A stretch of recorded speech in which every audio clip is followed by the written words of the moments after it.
I'm Karen Hartglass. You're listening to It's All About Food. Thank you for joining me today. A brief announcement before we get on to the main event of the program. I want to remind you again that the 12th annual Veggie Pride Parade celebration is this April 4th, 2019 in Manhattan. It's a free annual event, and it brings the community together to celebrate animal-friendly, environmentally sustainable, and healthy lifestyles. It's a lot of fun. You can come dressed like your favorite fruit or vegetable or animal or other themed costume. And there's a lot of things that go on. And I'll be there. My nonprofit, Responsible Eating and Living, will have a table. Come and say hi. And I'm part of the long lineup of speakers that will be there. So I hope you will stop by if you're in the Manhattan area on Sunday, April 14th. For more, go to veggieprideparade.org. veggieprideparade.org. Excellent. Okay, right to the meat of the program. No pun intended. Yes, pun intended. I have with me Dr. Will Tuttle, the author of the best-selling The World Peace Diet, published in 16 languages, a recipient of the Courage of Conscious Award and the Empty Cages Prize.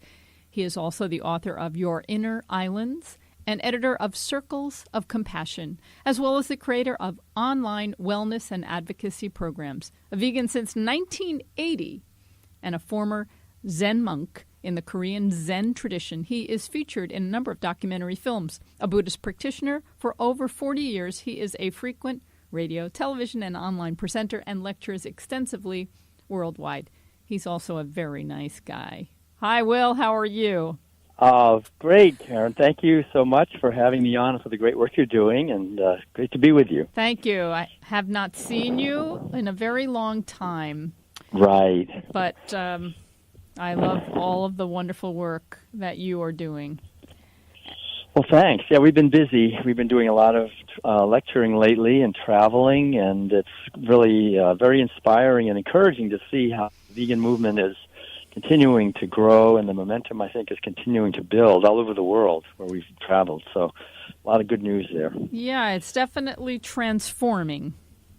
Right. And right. And there are good things about the transforming, maybe some not so good things, but we're going to hit on all of those things and how they connect with Buddhism. Great. So let's start with Buddhism. Can you give us like a very brief statement about what Buddhism is? Sure. Yeah. As you know, I'll just mention it. We have a brand new book that just came out called Buddhism and Veganism: Essays Connecting Spiritual Awakening and Animal Liberation. And so the basic teaching in Buddhism, the word Bud, B-U-D-H, the root in Sanskrit means awaken or wake up. And Buddha is one who has awakened or has awakened out of the cultural trance. That's the underlying idea in Buddhism, that we're all essentially under a delusion, and that delusion creates suffering. And so Buddhism doesn't really have, it has an ethical orientation. It's not so much rooted in good and evil. It's more rooted in the idea of delusion and awakening, or skillful and unskillful actions.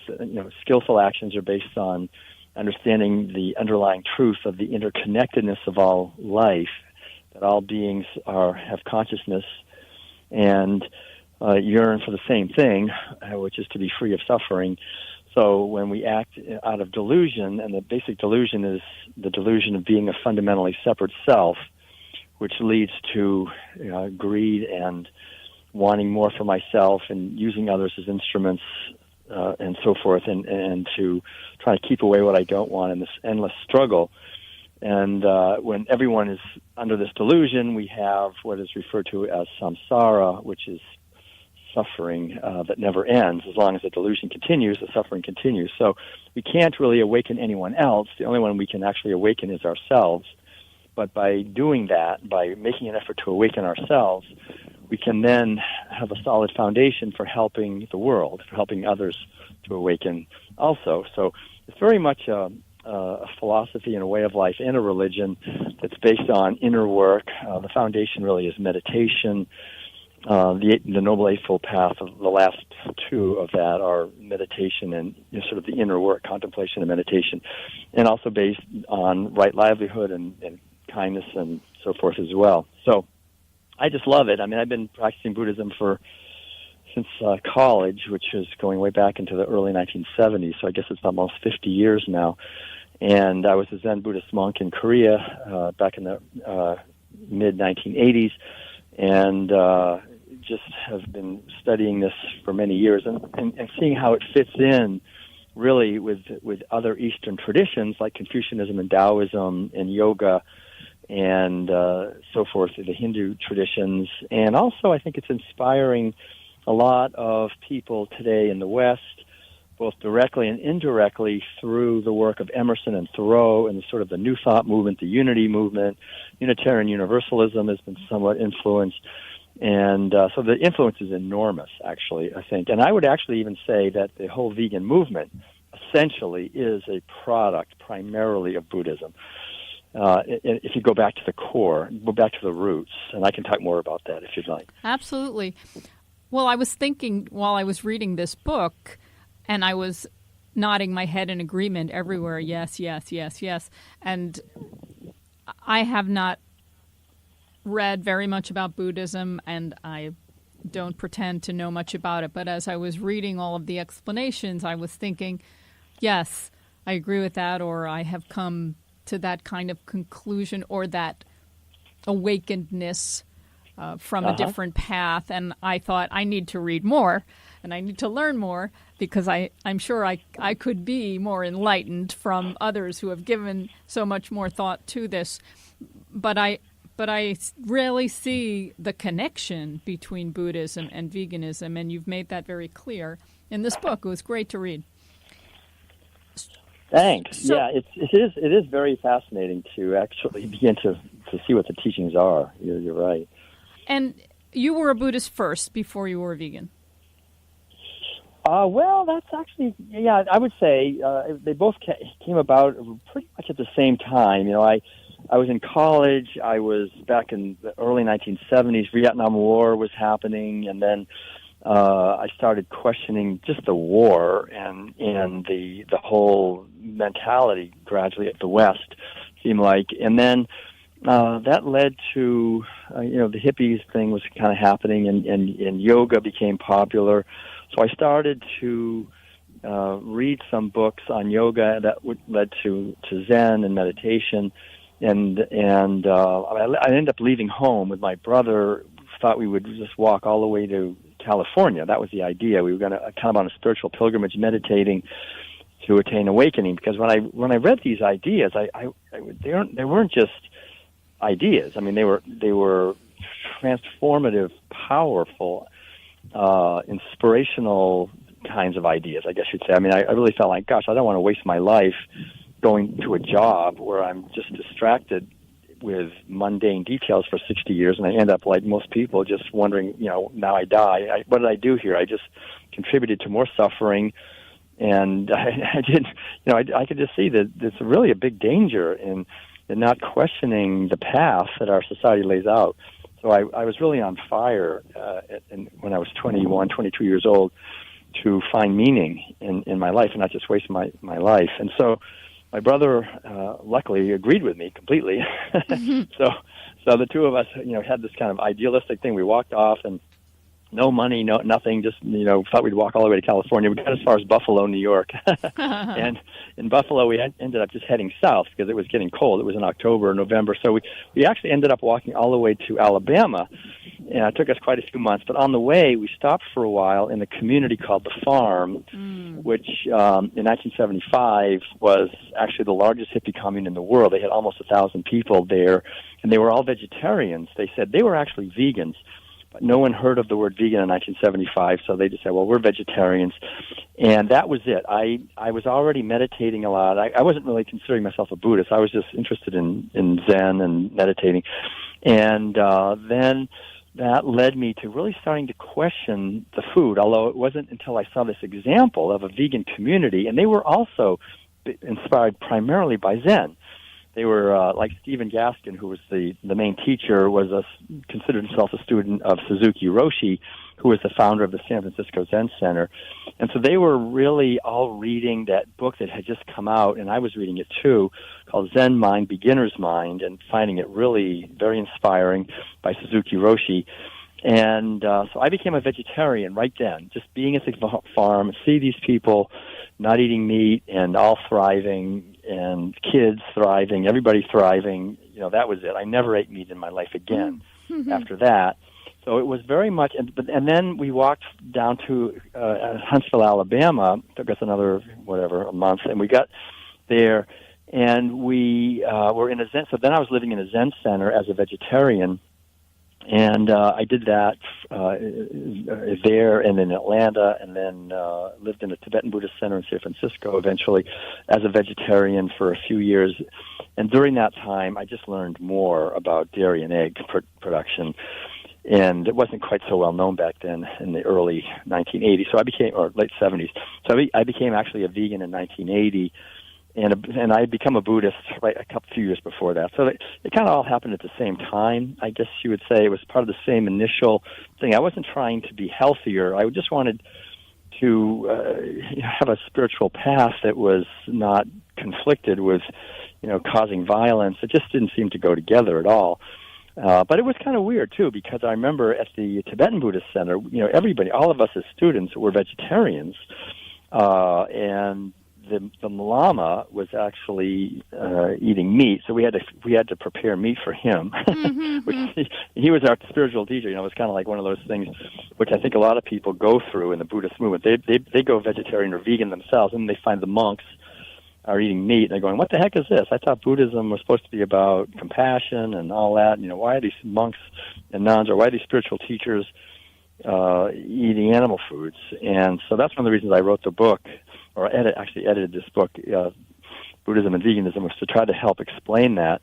And there are different traditions within Buddhism, and generally speaking, most of the Mahayana traditions, which are northern, like from China and Korea, they are actually vegan-oriented. So when I went to Korea in 1984 as a Zen monk, it was great because the whole monastery was vegan, and they've been practicing veganism for 850 years, Wow. Just since the 1200s. So it was very refreshing to be there, and just no meat, dairy, or eggs, no wool, silk, no leather, no fur, no killing insects. It was just practicing ahimsa as the foundational teaching. The basic idea is that if we're really serious about growing spiritually, and especially having a more clear and quiet mind, then harming others is exactly the opposite of that. It disturbs us. It makes us upset.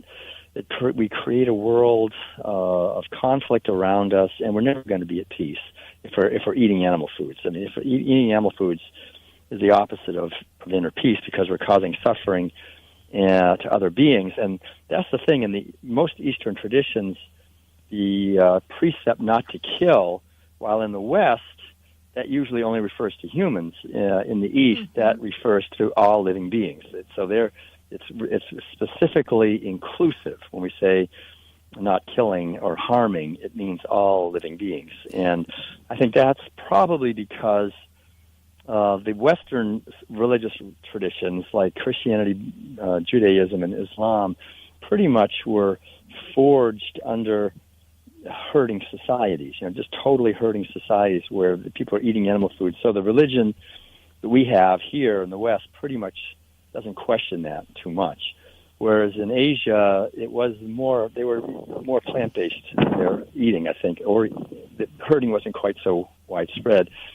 So there was more of the natural compassion, I think, in caring for animals that really is part of our true nature, I think, as human beings, is reflected in these traditions. Because, like, when we were in China, we found that, I didn't realize it, but even Confucianism, which is one of the main religions in China, was also promoting veganism as well.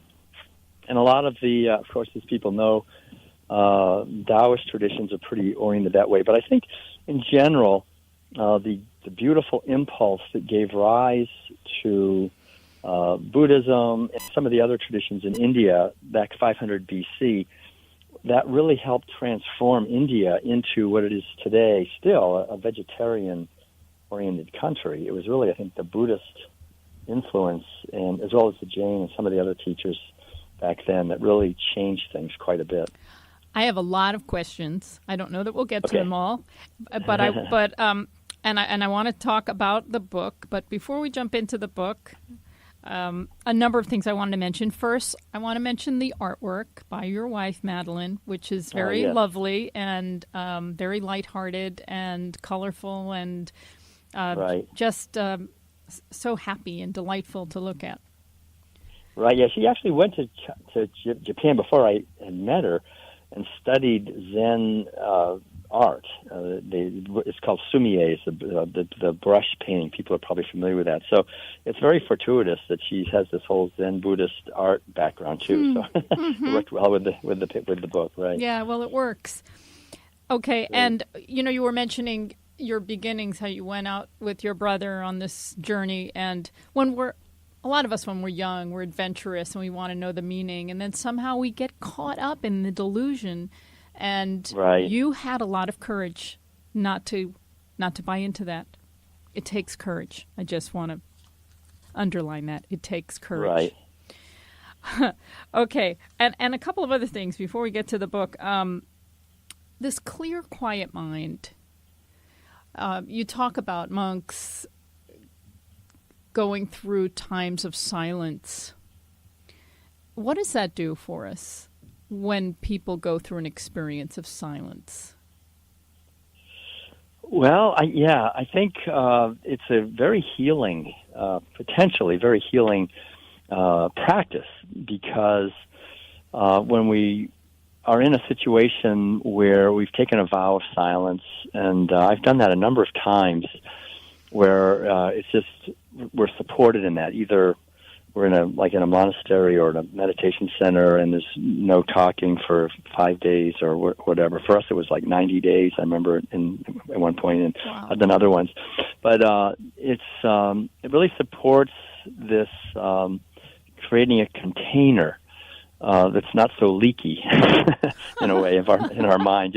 It's like we live in a society where we're so bombarded with input, and then plus we're also expressing ourselves a lot. I mean, we're talking on the phone, or we're talking to people, we're writing emails, and we're continually interacting. And so our mind has so much that it needs to digest based on what we're receiving and what we're putting out. And so our mind gets really kind of overheated. And it's very difficult, I think, to experience extended and a deep and extended sense of harmony and inner silence while we're still doing a lot of talking. And so, like on these meditation retreats, we take a vow of silence and we don't talk. Basically, you don't need to typically. And so things are set up, and you're meditating and eating, and everything's done in silence. And it allows the mind to just relax back into the present moment, and we become more attentive to what's actually happening in our mind, in our body. And old wounds, perhaps, that have been repressed can come up to be healed. It can be very therapeutic on that level. We can begin to connect more with the unique being that we are and get to know ourselves a little bit. What I realized, I was raised in a typical family, eating the usual meals and running around, being busy all the time. And I had such a realization, I guess, and a craving for silence and inner simplicity. And so, luckily, my brother and I ended up at this Zen center in Alabama where we just meditated all day from 6 o'clock in the morning till about 9 o'clock at night. We had this room. They gave us a room and said, "Here, you can just go and be there." So we just sat there, and it was it's very difficult, but we just felt like this was the most important thing to do. So we did that for quite a few months, and I think it helped create a foundation gradually of just sort of establishing myself as a being that's not programmed. I actually could start to see the program. Mm-hmm. I could see that thoughts would come up in my mind that were actually from my parents, or from whatever I had seen on TV when I was younger, whatever, and I could even feel the yearning to act on those thoughts, but I could kind of learn to just witness it, to just watch it, and realize that's just the program. It's not me. It's not who I am. So that, I think, is very, very helpful to actually get an intimate sort of understanding of how our mind has been programmed without our consent, really. I mean, it's just from the time we're born, we get programmed with all these thoughts and feelings and aspirations that we're supposed to have, and idea of who we are, what we're supposed to do, a mask that we have to put on every day, basically. And to actually realize that we are the consciousness beyond all of that is observing, and that we're free, essentially. We don't have to go along with it. Many people are afraid to be silent. Many people are afraid not to say anything. It takes courage. Mm-hmm. It takes courage. I think it takes also just wanting, yearning for something beyond just, I think if we suffer enough, maybe, the courage comes. Like we realize, this is really painful.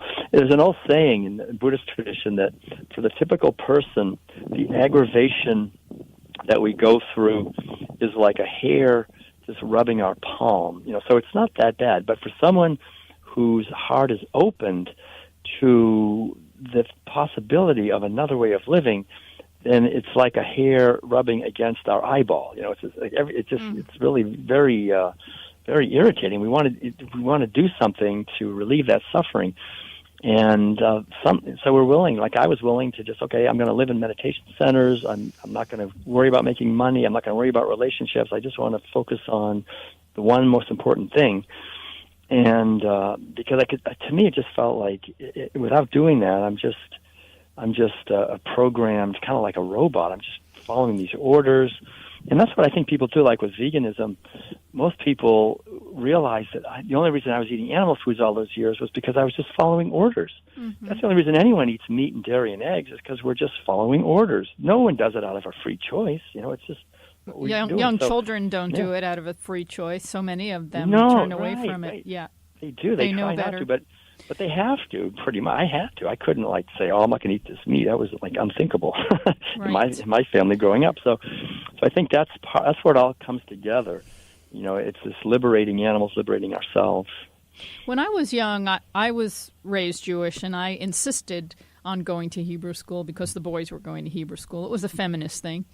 Mm-hmm. And my parents weren't very religious. And I learned a lot there. It was the first place I'd experienced prejudice and discrimination against me because the boys got more favors than the girls did. Yes, right. But something that was so important that we were taught was how special the Jewish religion was, because it was the first that identified the self. And they kept telling us how important it was. How we're individual, and how different that was. And in hindsight, I'm thinking that wasn't such a great thing because there's so many repercussions that came out of that, repercussions. And then another thing, which is going to lead into my next question, is so I'm not religious at all anymore. I'm just a vegan. Right. But I remember the kosher laws. And to me, it seemed part of the kosher law is that you can't eat an animal who has blood in it. You have to drain the blood. And right. I thought that was like a trick. I was like, that means you can't eat any of them because you can never get all the blood out of them. It's a trick. Right. I know. So let's go to, in Buddhism, the 3 cases meat may not be used. Right. Yeah, so basically the way it goes in what's called the Theravadan, or the sort of traditional school of Buddhism, is that it's okay to eat meat as long as the 3 conditions are not present. The 3 conditions are that we have seen, or we have heard, or we have suspected that the animal was killed specifically for us. So the idea is that, and this is basically a rule for monks who are traveling around back in the day, 500 BC in India, where they're just begging for food. So they're going, once a day they go out through the villages, and they have their bowl, and they put the bowl out, and whatever puts in the bowl is put in the bowl, they will eat. But if it's meat, they're not allowed to eat the meat if they have reason, they've heard or seen or suspect that the animal was killed just for them, because the whole idea is we don't kill. And so the idea was, well, if the family had already killed an animal and they just had some of the flesh hanging around, then they could put that in your bowl, and it's not your fault, so you can eat that. So that basically is the foundation, even today, why most monks and nuns who are eating meat say it's okay to do it, because they say, well, it wasn't, Buddha said it's okay if it wasn't just for you. So of course, people look at that today and they say, well, that's kind of ridiculous, because today if we go to a store or a restaurant or anywhere to get meat, even though it wasn't killed just for me personally, if I buy it, then the inventory is reduced, and then an animal will be killed specifically because of my purchase, right? They have to replace that, so it's definitely causing it. So a lot of people say, how can they use that ridiculous excuse today? And I think more or less that's what it is. It's just kind of an excuse. Plus, I think personally, and there's quite a lot of evidence to support this, that back in the day, again, when these rules were made up, that it was well understood that Buddhist monks were not eating meat, that this was part of their discipline, that they didn't eat animal foods. And so a layperson anyway, it would be kind of insulting for them to put the flesh of an animal in the bowl of a Buddhist monk. It would be kind of like, that's not something that they would eat. But the thing is that what's happened, I think, is that in the last couple hundred years, the Western civilization basically has gone into Thailand and Burma and Sri Lanka and the whole southern part of Asia, with eating meat being something that's really much more readily available now, and it's also something that's more prestigious. So now the monks, when they go out to the villages, actually, the villagers don't have enough money really to buy meat for themselves, but when they see the monks, they really honor the monks. They want to give them something that they cannot afford themselves, so they give them some meat, and the monks accept it because they think, well, they're doing the best and they're giving us this. And so this is what's been happening in the southern schools of Buddhism, and why the monks accept it is because I think they feel like they're being honored and they don't want to refuse it, and this is percolated all the way through. Plus, I think in trying to bring Buddhism to the West, it's an obstacle to being successful in spreading the Buddhist message if it's all vegetarian and vegan, because so many people eat meat, and I think a lot of the teachers feel that, well, they don't want to emphasize that because maybe people won't be interested because they want to keep eating meat. So that's the situation. But what happened, as we talk about in the book, there's several essays that talk about how when Buddhism went to China, and then from there to Japan and to Korea and to Vietnam, they made a conscious decision back in, I think it was around the year 600 AD, that absolutely no meat is allowed. I mean, this is and they never did dairy anyway, so there was no dairy. That wasn't even an issue. So it was completely vegan, what we would call vegan. In a sense, it was totally plant-based, diet-wise, and they also have sutras that include leather and so forth as well. So this is really interesting to me that, going way back 1,500 years, we have a whole religion growing in China and spreading from there to other East Asian countries that's completely what we would call today vegan, in the sense that it's based on a motivation of compassion and respect and kindness for other beings. It includes everything we eat, everything we wear, everything we do. And that's really the foundation, I think, for the whole movement that we have. It's spread in various ways, like to the farm in Tennessee where I got it, through the Zen Buddhist tradition, for example, or through other people that have been influenced, like Emerson and Thoreau and Alcott, were influenced by the Asian cultures and so forth. So it's comes seeping through in a whole variety of ways. But it was so interesting just to see that I know today in the vegan movement, one of the big things, of course, is to create really good replicas of meat and dairy and eggs so that it's easy to help people transition.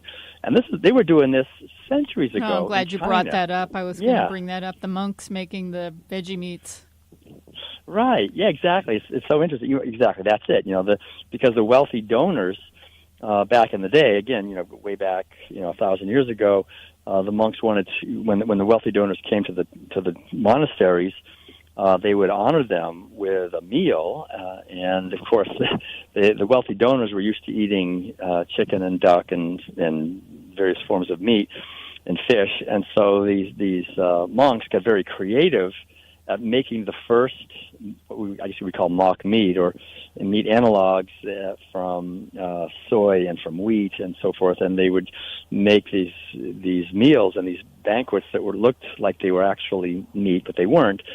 And everybody was happy, right? I mean, and so they're ahead of us 100 years, or excuse me, probably 1,000 years. Yeah. And I have to say, quite honestly, since the World Peace Diet has been translated, my main book, into Chinese, both traditional and simplified Chinese, we've been going a lot to Taiwan and also to mainland China and also Korea and Vietnam, and it's so refreshing, I have to say, to go to a country where the main religion in that country is trying to get everybody to go vegan. Right? They're trying to promote the vegan message. That's what they're doing, and they actually help pay my flight, and I go and I speak, and they get hundreds of people to come fill up a hall to have me speak about the benefits of veganism for animals, for the earth, for our health, and so forth. And this is what they consider as a very important part of the teaching. That's alive and living today in China and in Taiwan, and we'll be going again actually in a few months. So this is really where we really see the actual fruits of this too, I think, today. Well, that's good. The timing is right because there's so much marketing going on to get animal products into Asian countries right now.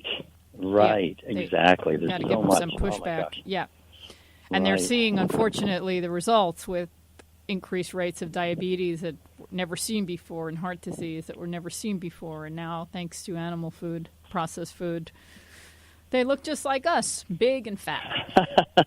Right. That's so true. I know. I mean, I shouldn't laugh. It's really not funny. But it's not funny. I mean, there's so much suffering.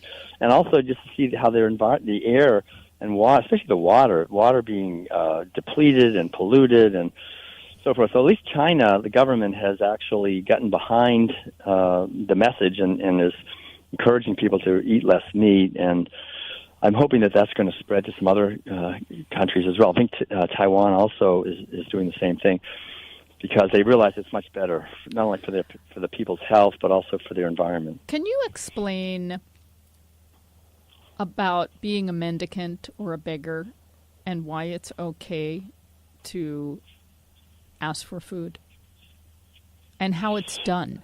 Because I was reading that I'll get to that in a minute.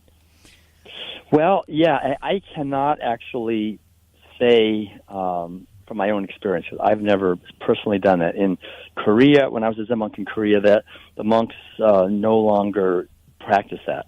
That's not practiced anymore in most countries. It's not practiced in Japan or in China, Korea, Vietnam.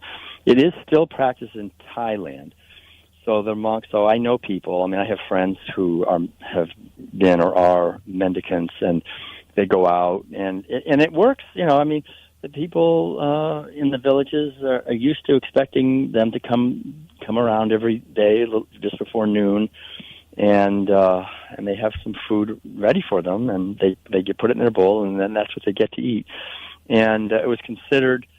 I have to say, I mean, being in Korea myself as a monk with a shaved head and robes and the whole thing, it's very deep in the psyche of the people, the lay people who are Buddhists, to honor and respect monks. I mean, I would come into a room and they would be prostrating on the floor, just because I was a monk. I mean, so there's this tremendous goes from generation to generation respect for people who decide to give up everything, to not try to get any wealth or power or relationships, and just devote themselves to through cultivating their mind. So people in these countries respect that typically, and so someone who's a monk is really looked up to a lot. They're really revered, and so it's dangerous in a way. I mean, it's easy to get kind of a swelled head about it, like, oh, I'm superior, I'm a monk or a nun. It's kind of like the superiority thing. So I deserve to have meat or something. But I remember like hearing the story of this one fellow who's very well known. He's kind of a well known, very good speaker. He's a mendicant. He was a mendicant monk. He was originally from England, a guy from England who decided he wanted to be a Buddhist monk. So he went to Thailand, and he was a vegetarian, in England. And he went there as a young novice monk and took the vows, and they shaved his head, and he started going around on the rounds to the villages. And they put, sometimes they put meat in his bowl, the villagers did, and he refused to eat it. And the head teacher reprimanded him and said, no. I mean, if they put meat in your bowl, you got to eat it. So this guy went from becoming, from being a vegetarian to being a meat eater because he became a Buddhist monk. I mean, that's how backwards it is. And actually, he went on then later to start a big Buddhist meditation center in Perth, Australia. And I was invited to go to Perth and speak a few years ago. And a lot of the students at that center wanted me to come and give a lecture at that Buddhist meditation center that he started, talking about the benefits of vegan living, and he refused to even let me come and speak. Wow. So that kind of shows how it's so weird. It's like Buddhism really should be promoting compassion for animals, but unfortunately, it can also work the other way because of like we talked about earlier, these three excuses that people say, well, if it wasn't killed just for you, it's okay, and so it's really, I think, but overall, I have to say things are moving in a good direction. I mean, overall, I think more and more we're seeing there's just a big questioning of Buddhist monks eating meat, and like the Tibetan Buddhist center that I was in, where we fed our Lama meat. Now that whole tradition is now vegetarian, at least, so that wouldn't happen anymore. So it is moving in a positive direction. It's not just in Buddhism. It's as being a vegan, for example, and you go somewhere and people have made a dinner and you refuse to eat it. Some people will say that that's rude. Or if you travel to another country where there's a culture and they're supposed to do something and you refuse, right? People say that's rude. And so there are different reactions. I know I'm not going to eat, knowingly, any animal. And, right. and in some of the book, there's this discussion about when we eat animals, we're eating suffering, we're eating their pain, and we know it's not healthy, but there's so many other issues involved when taking in a living being. Right. We're not only I mean, it's the two things, right? We're, number one, we're causing the suffering, basically. I mean, anyone who's eating animal foods typically is, on some level, is causing the suffering because of us eating the meat or dairy. Somewhere an animal had to be confined and killed and impregnated against her will to supply that. If I'm eating it, I'm depleting the supply, so it's going to happen again. I had to buy it or order it or something, and then not only do we cause all that suffering and misery and terror and fear and pain, then we turn around and we actually eat it and build this temple. Really, I mean, our body, in a sense, is a temple in the sense that our body and mind are the vehicles. The only vehicles we have for happiness, for creativity, for love, for awareness, for living our lives. So, our basic wisdom would tell us, gosh, be aware of what you're eating. Be aware of the toxins that are in the food. Be aware of what I refer to in the World Peace Diet as the metaphysical toxins, eating terror and fear and pain and despair. It's not a good idea to be eating that and feeding that to our children when we want to create a life of happiness and harmony and joy and freedom and abundance and so forth. It's just the opposite of that. Animal agriculture really, in many ways, is, you could say, I would say, is demonic in the sense that it is it's based on bringing out the worst in people who practice it, and then for us who are eating the foods and just numbing ourselves, numbing our emotions, desensitizing our thoughts and our feelings is really the opposite of what Buddhism is about, and I think really all spiritual traditions, which is about awakening. So I really think it's important to make a distinction between spirituality and religion. And religion really has a divided loyalty, which spirituality does not have. Spirituality is just one thing. It's basically wake up. It's just awaken out of the cultural trance. But religion, it's designed to help us hopefully awaken spiritually. But also all religions also have a loyalty to their society. It's a form of programming too. It's a form of programming, right? They want us to go to the church barbecue or whatever it is, and be part of the cultural norms and values we're learning through religion. So religion's very divided, and that's, I think, why a lot of vegans rightly want to reject religion, because religion has become, in many cases, very perverted by the society. But underlying religion is the pure goals, really, of spiritual awakening, which is just awakening. It's not anything that you can ever encapsulate in any kind of system. It's actually just our heart and our mind reaching higher and broader and deeper to understand who that we are. Can we talk about the 5 contemplations, the Buddhist grace?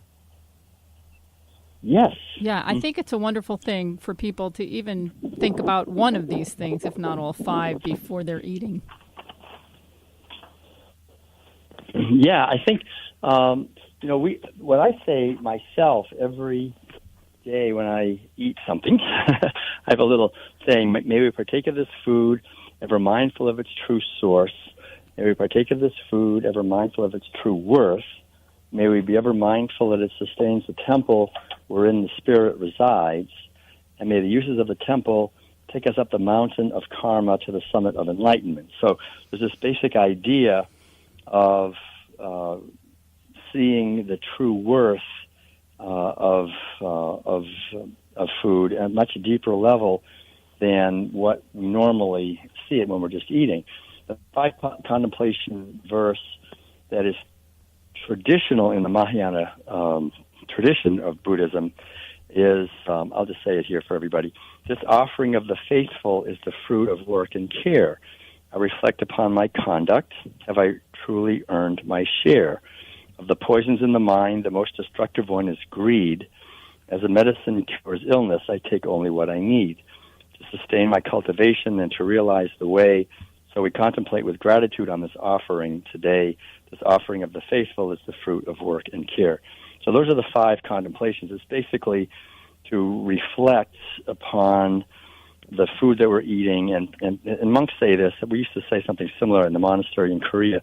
If we're really worthy of the food, that basic idea. Am I on my own contemplation and making an effort to awaken for the benefit of all beings sufficiently to be worthy of all of the water and the land and the effort that people have put in to bring this food to me? Because if we're, as a monk, very often we're living essentially on the work of other people. They're giving us their food. So we have to, therefore, make sure that we're really doing what we can to be worthy of that. But we're so many of us are living off the work of other people. Right. When it comes to eating, we take it for granted because we give money. But if that food stopped being grown and stopped being distributed, a lot of us would go hungry. I know, and it's true. Most people have no idea how to grow food. It's such a disconnect we have. We're not really aware of where food comes from. One of the things we really love now that we don't have an RV, we lived in an RV for 17 years. All I could grow was sprouts, but now we have a food forest, and we've planted a lot of fruits and vegetables, and fruit trees and vegetables and herbs and berries and things. And really, it's quite a lot of work to be out there and planting and weeding and harvesting and working with the land. And it gives us a much more of a sense of respect for food and the great gift that it is. I think, though, like very often with prayers, you can get numb to the words that you're saying and not even realize what you're saying. So Right. the idea that it's a contemplation every time you say it, you really need to, what am I saying? What does this mean today? Exactly. Yeah, it's important to have a feeling and to cultivate the feeling, however that is for the individual, a sense of gratitude, a sense really. I mean, for me, that's one of the main core problems in our society is that we do not want to think deeply about where our food came from if we're eating meat, dairy products, and eggs. It's no way we want to think about that. It's the worst possible thing. So every meal is teaching us essentially to stay disconnected from our food. We don't want to think of the terrible abuse of cows when we're eating cheese or ice cream, and we don't want to think about the poor hens, how their beaks are chopped off when we're eating eggs, or the terror and pain of animals if we're eating animal flesh. Of course, we don't want to think about that. We don't want anyone to talk about it. We just want to stay shallow and not question the program that we're doing. And again, what any authentic spiritual path or path of awakening in any way is asking us to look deeply, to listen deeply, to make an effort to understand deeply, and that means, especially when we're eating, being aware of the ripples of our food, like where it came from, what it's going to, not only what it took to bring it to our plate, but what it does to our body after it leaves our plate when we're eating it.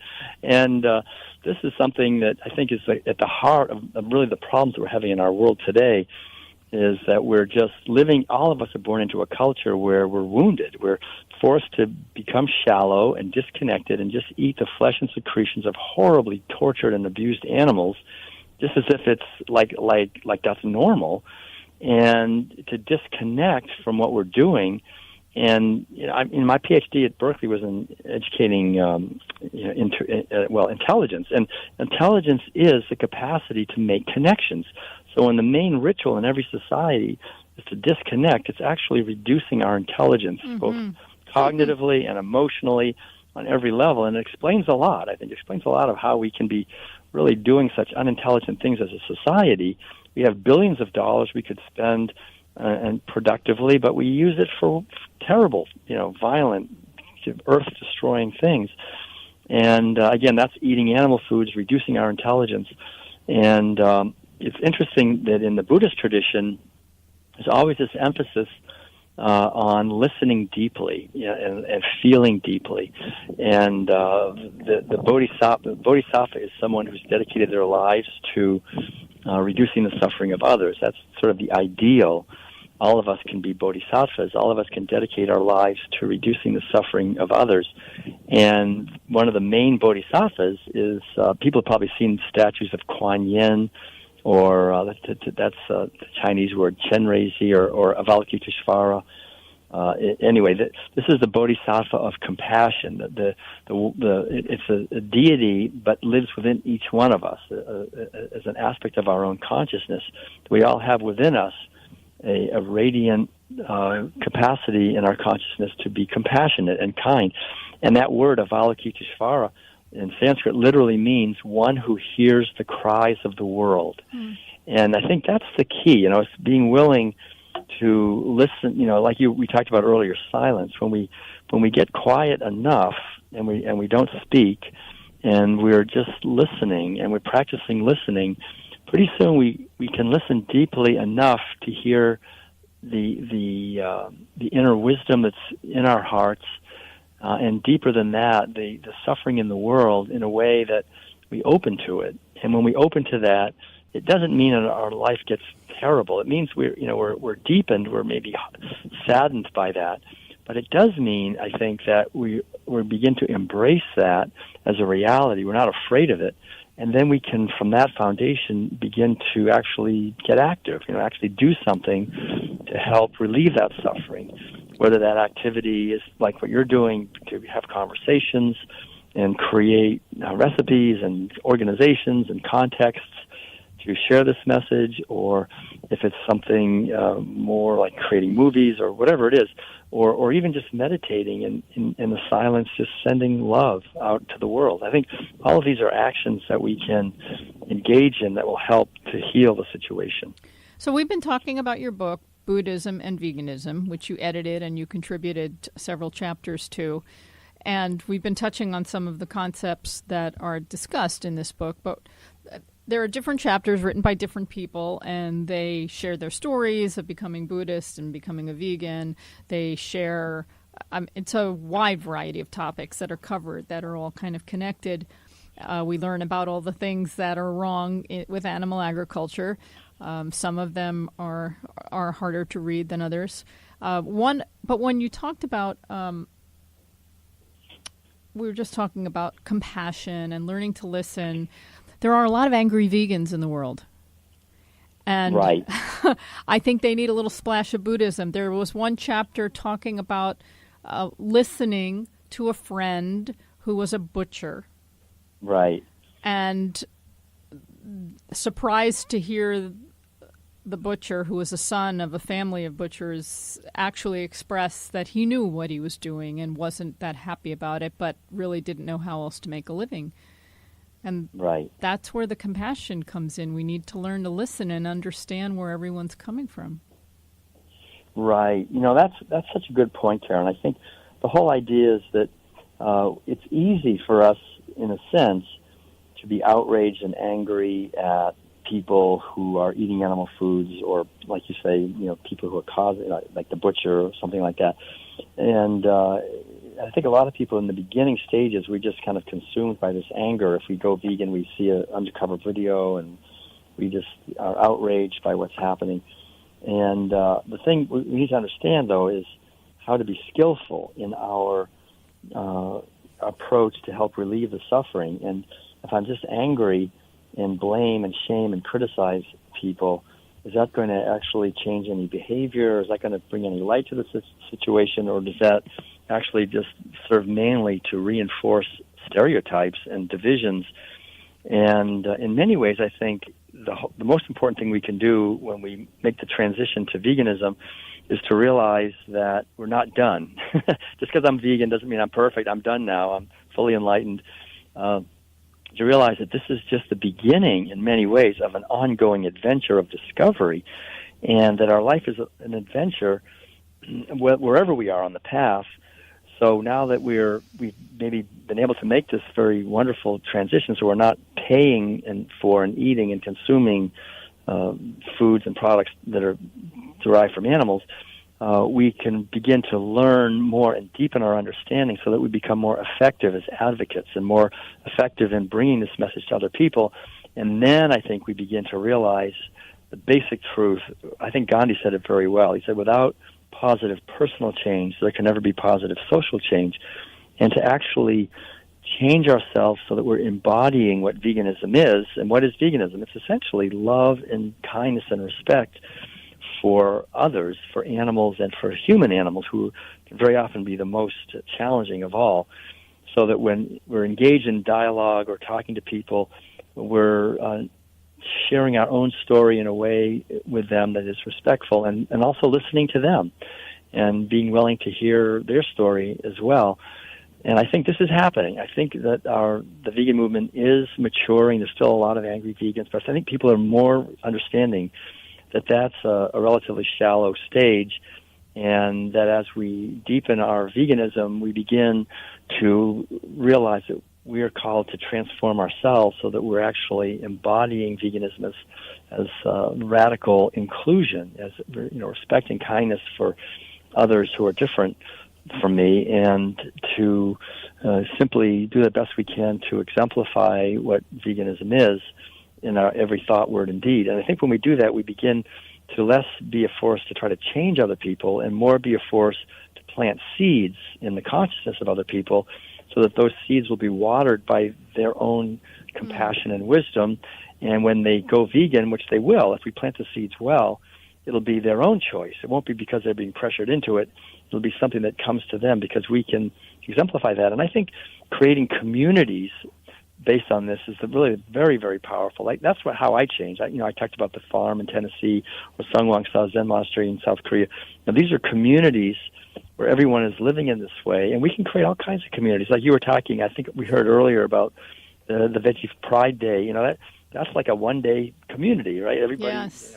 is embodying this, and it's fantastic. That's where people really make changes. They see people, they understand the ideas, they see an example, they get to try the food, veg fests and sanctuaries and restaurants and talk shows. These are all examples of communities that we can help inspire and create. Wow. Well, we have a minute and a half left, Will. Oh, okay. And I have like a long list of questions that I never got to. It's okay. I did want to ask where all of the contributors came from, but we only have like about 30 seconds to mention them. So whatever you want to say before we go. Yeah. I'm really grateful to all the contributors. These are people who are all vegans, and they're also all Buddhist practitioners from various traditions. We have some from the Mahayana, some from the Theravada, and some from the Vajrayana. These are the three main schools in Buddhism.